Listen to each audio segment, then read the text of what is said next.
Break के बाद आपका एक बार फिर से स्वागत है। आप देख रहे हैं बिंदास बोल और बिंदास में हम आपके सामने मुद्दा लेकर आए। हमारे संघर्षशाली अतीत के महानायक को हम भूल रहे हैं और हम केवल अभिनय के क्षेत्र के महानायक को याद करें। अभिनय के क्षेत्र के महानायक को मनोरंजन के दृष्टिकोण से याद करना कोई गलत नहीं है, लेकिन संघर्ष की जब इस देश को जरूरत है, ऐसे में एक अतीत का मार्गदर्शन लेना हम क्यों भूल रहे हैं? क्या हमको ऐसा जानबूझकर कराया जा रहा है? क्या हम इतने गंभीर नहीं हैं, या ये केवल जो आज देश उबाल रहा है ऐसा हम कहते हैं? ये मीडिया का हवा है और जमीनी हकीकत नहीं है।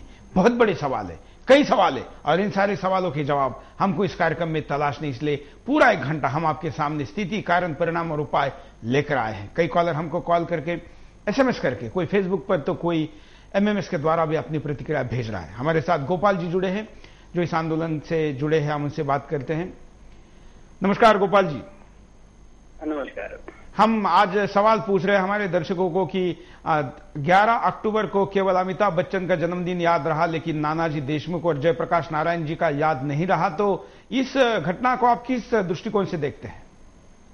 देखिए, इस घटना को तो महोदय मैं विडंबना मानता हूं। पहले शब्दों में ये विडंबना है कि जो महानायक, लोकनायक जिसका नाम के आगे लगा था, वो महानायक जो आज की परिस्थितियां है देश की, इस परिवेश में ऐसी परिस्थितियां जो देश में, जो 1974 में ये बातें थी, जो देश की प्रासंगिकता था, उससे भी ज्यादा आज भयावह स्थिति है देश का।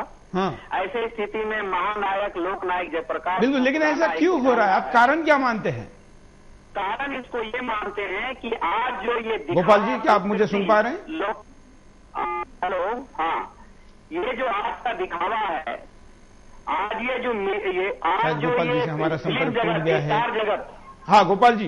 हेलो, हाँ, ये स्टार जगत का जो आज दिखावा है, स्टार जगत जो आज स्पोर्ट और स्टार जगत देश के हर टीवी और हर इंटरनेट पर वो छाया हुआ है, तो आधुनिक महानायक जो झंडू बाम और तेल का प्रचार करते हैं अपनी कमर्शियल आमदनी के लिए, अपने लाभ के लिए, ऐसे लोगों को जो कमरे पर कमर हिलाते हैं, ऐसे स्टार को आज उनकी जन्मदिन को दिखाया जाता है टीवी चैनल पर। और महानायक जिन्होंने देश के लिए कुर्बानी दी, देश की आजादी और उसकी आबादी के लिए उन्होंने अपनी सारी जिंदगी को समर्पित किया, उसे भुला दिया गया है।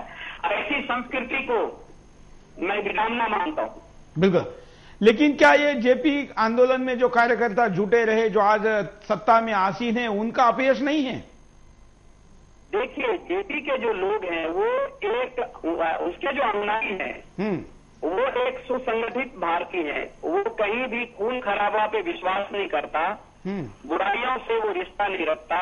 आज उस सच्चाइयों का ये लोग, आज जो ये नई आधुनिकता में उनका जो दुरुपयोग हो रहा है, उन्हें आज की जो मानसिकता है, उस मानसिकता से वो बहुत ग्रसित हैं। और अब उसको विरोध करने के लिए जब ऐसी समय का सामने आ रहा है, जहां देश की ऐसी परिस्थितियां हैं, जहां महानायक को याद करके हम लोग, लोकनायक को याद करके हम लोग उस परिस्थिति का समाधान ढूंढने में लगे हैं, वहीं पर ये स्टार जगत के नायक, महानायक को लोग टीवी और चैनल पर बार बार प्रसारित कर रहे हैं। ये एक विडंबना है बिल्कुल हमारे देश के लिए। जो आज जैसे अपने आप को जेपी के साथ जोड़ने वाले नीतीश कुमार एक राज्य के मुख्यमंत्री है, उनके राज्य में भी तो अमिताभ बच्चन का जन्मदिन जयप्रकाश जी से ज्यादा बनाया गया। मैं आपको ये कहूँ कि ये नीतीश कुमार हो या लालू यादव हो, जेपी के जितने अनुयायी हैं, स्वर्गीय चंद्रशेखर अब रहे नहीं, बाकी जितने लोग हैं, ये सभी जेपी के अनुयायी थे। जेपी के नाम पर, जेपी के आशीर्वाद से लोगों ने भारतीय सत्ता पाया, और ये सब इतने भ्रष्ट हो चुके हैं। जितने जेपी के अनुयायी थे वो सभी भ्रष्टाचार की गंगोत्री में डूबे हुए हैं। तो नीतीश कुमार कहाँ वो दूध के धोए हैं? वो तो जेपी का नाम लेके नीतीश कुमार, मुलायम सिंह यादव, लालू यादव जैसे राजनेता आज देश की भ्रष्टाचार के शीर्ष स्तंभ हैं। ये तो इससे बड़ा विडंबना और क्या हो सकता है?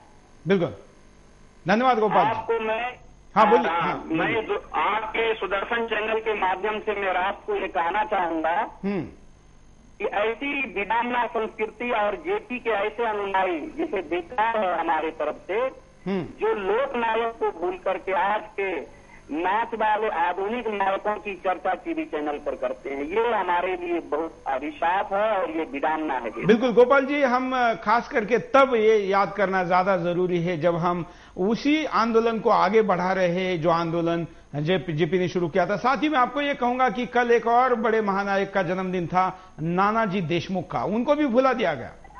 हाँ, तो मैं नाना जी को नमस्कार करता हूँ और जेपी तो उनको भी नमस्कार करता हूँ। दोनों की बात का मैं उस स्वतंत्रता सेनानी और उस महानायक जो देश के लिए अपने जीवन को समर्पित किया है, उस सभा के बारे में ये कह रहा हूँ कि आज उसकी उपेक्षा हो रही है। और आज के दौर में जो ये नाच वाले नायक जो महानायक बने हैं, जो टीवी के पर्दों पर, चैनलों के पर्दों पे छाए हुए हैं, ये हमारे लिए इतनी विभक्त संस्कृति है। अब इस चीजों को रोकने के लिए लोकनायक जयप्रकाश के अब अनुयायी जो हम लोग हैं, इस विडंबना को रोकने के लिए जल्द से जल्द कार्य करें। बिल्कुल, धन्यवाद। हमारे साथ एक और कॉलर भी जुड़े हुए हैं, हम उनके पास भी चलते हैं, सुनते हैं उनकी क्या राय है। सर नमस्कार। नमस्कार सर। बोलिए सर, क्या हम जयप्रकाश को भूल रहे हैं? इस विषय पर मैं ये कहूंगा कि सबसे पहले हमें ये जानना पड़ेगा कि जयप्रकाश नारायण जी के बारे में पूरा जानेंगे तभी तो बोलेंगे या जान पाएंगे। बिल्कुल, धन्यवाद सर।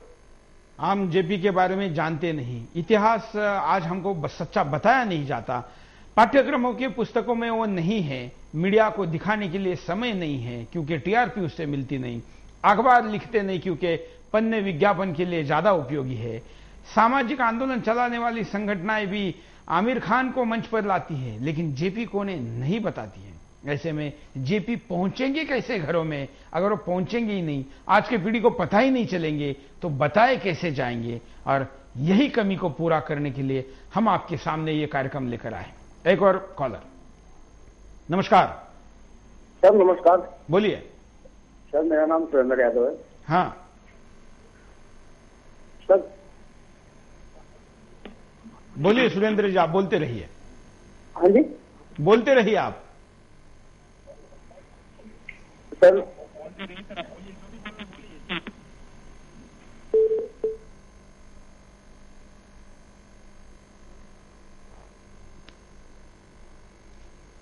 शायद कॉलर से हमारा संपर्क टूट गया है, अगले कॉल से बात करते हैं। हाँ बोलिए। हाँ हेलो। हाँ जी, ये जयप्रकाश जी का जो आप दिखा रहे हैं उसमें तो समझ लीजिए अभी जैसे अरविंद केजरीवाल जी कर रहे हैं आंदोलन, तो उनको भी कौन याद रखेगा? बिल्कुल, जब तो ऐसे तो पूरा माने आप अभी वो राजीव गांधी के घर में अरेस्ट होके रखे हुए हैं, तो इस तरह से देश के सारी देश को गांधी परिवार बना दे रहे हैं। तो स्टेडियम ये सब जितने भी हैं वो सब तो देशभक्तों के नाम में होना चाहिए। देश के जो भी बड़े बड़े सम्माननीय व्यक्ति हैं, जैसे आपके आर्मी में है, ये सब उनका नाम होना चाहिए था। ये तो अब राजीव गांधी के घर में ही है अरेस्ट होकर के। एक प्रकार से सोनिया गांधी ने उनको अपने घर में अरेस्ट करके रख लिया है, ऐसा लग रहा है।